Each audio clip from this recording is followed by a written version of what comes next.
Doa tiap hari, doa tiap hari, doa tiap hari. Baca kitab suci, doa tiap hari kalau mau tumbuh. Salam Patunggilan. Pada saat ini kita berjumpa lagi dengan PPS, Program Pengembangan Spiritualitas GKJW, dalam program Gemar Membaca Kitab Suci. Sebelum kita bersama-sama membaca kitab suci dan merenungkannya, mari kita sama-sama berdoa mohon bimbingan yang datangnya dari Tuhan. Mari kita ambil saat teduh dan kita berdoa. Mari kita berdoa.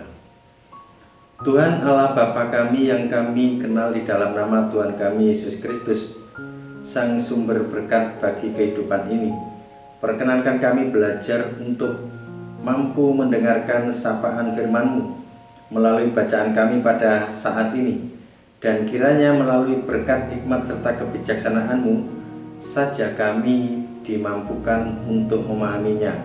Berfirmanlah Tuhan, kami siap untuk mendengar. Haleluya. Amin. Bacaan kita kali ini diambil dari Kejadian 37 ayat yang ke-12 sampai 24. LAI memberikan judul Yusuf dijual ke tanah Mesir.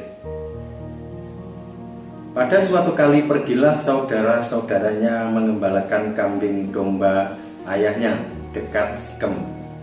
Lalu Israel berkata kepada Yusuf, "Bukankah saudara-saudaramu mengembalakan kambing domba dekat Sikem? Marilah engkau kusuruh kepada mereka." Sahut Yusuf, "Ya Bapa." Kata Israel kepadanya, "Pergilah, engkau melihat apakah baik keadaan saudara-saudaramu dan keadaan kambing domba, dan bawalah kabar tentang itu kepadaku."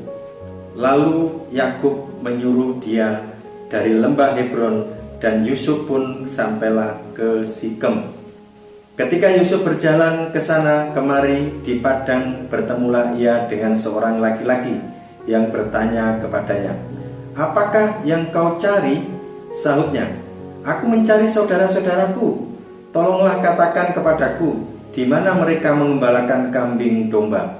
Lalu kata orang itu, "Mereka telah berangkat dari sini, sebab telah kudengar mereka berkata, 'Marilah kita pergi ke Dotan.'"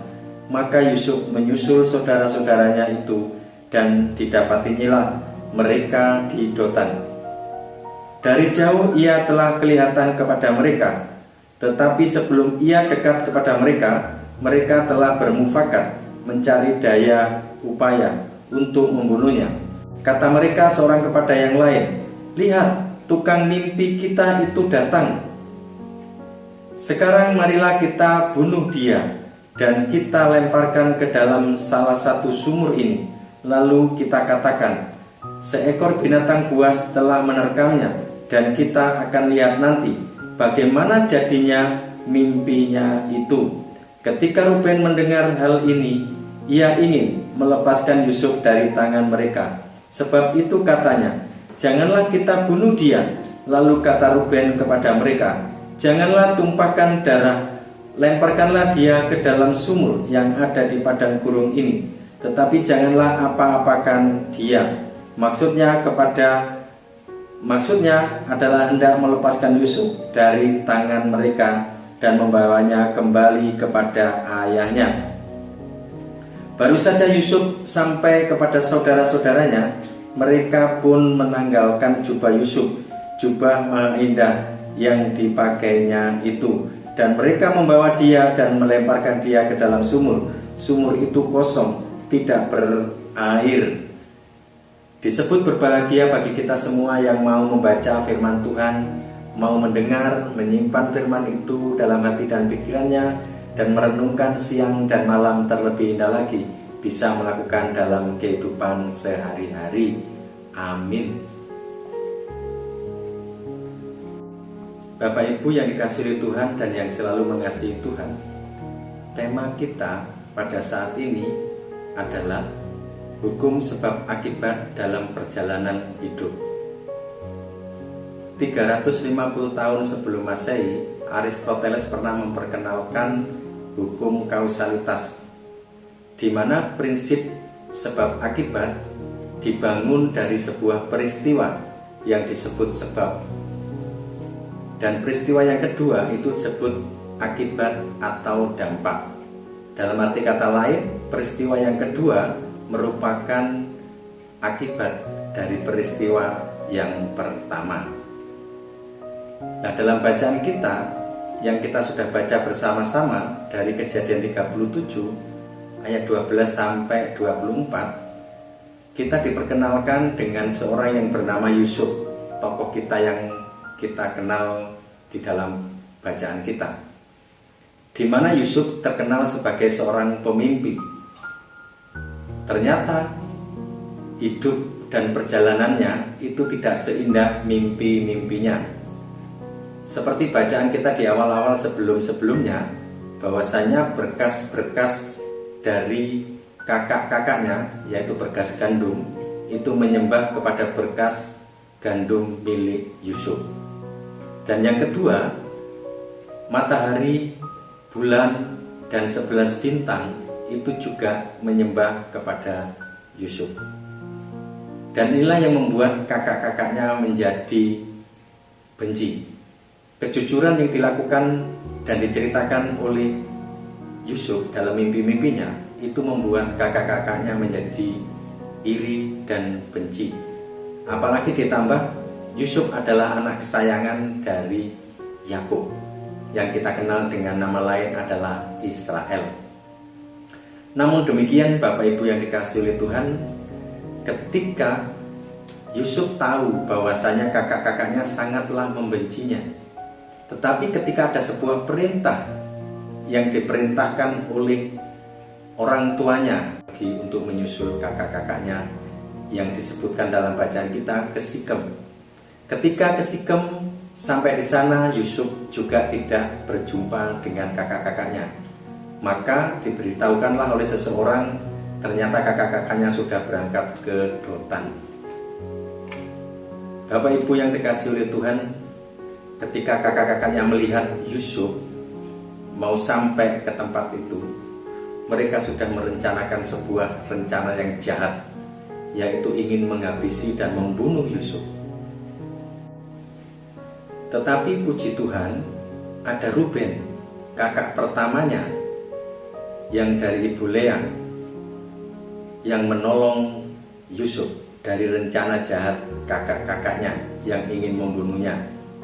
Dan saran dari Ruben adalah untuk membuang ke dalam sumur tanpa harus mengorbankan dan mencurahkan atau ada pertumpahan darah dari darahnya Yusuf, maka cukup untuk dibuang ke sumur.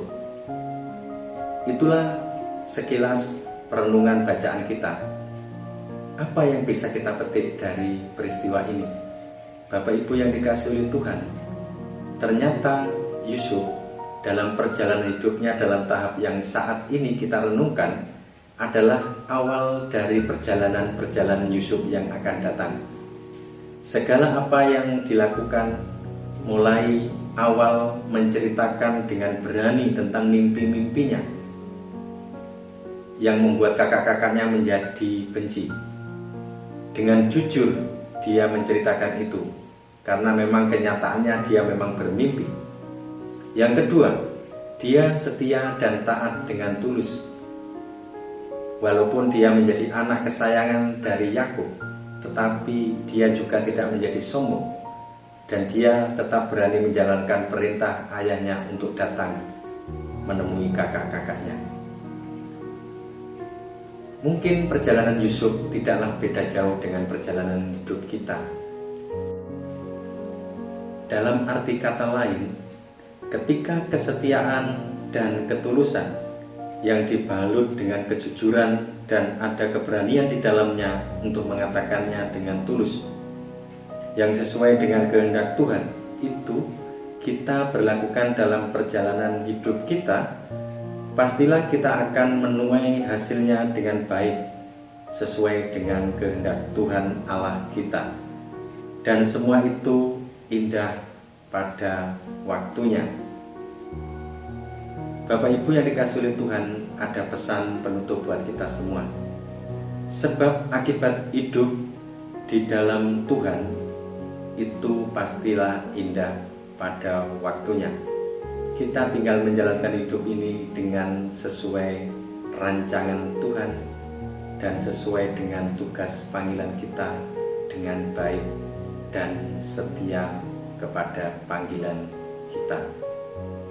Amin. Mari kita berdoa bersama-sama. Tuhan Allah Bapa kami yang ada di surga, mampukanlah kami untuk bisa memahami rancangan kebaikan Tuhan dalam hidup kami saat ini, walaupun masih dalam kekalutan, dalam balutan kesengsaraan maupun kesedihan dan tantangan-tantangan yang lainnya. Akan tetapi di balik semuanya itu pastilah ada sebuah hasil akhir yang luar biasa baik dalam hidup kami. Di dalam nama Tuhan Yesus kami berdoa. Haleluya. Amin. Kalau mau tumbuh, kalau mau tumbuh, baca kitab suci, doa tiap hari. Kalau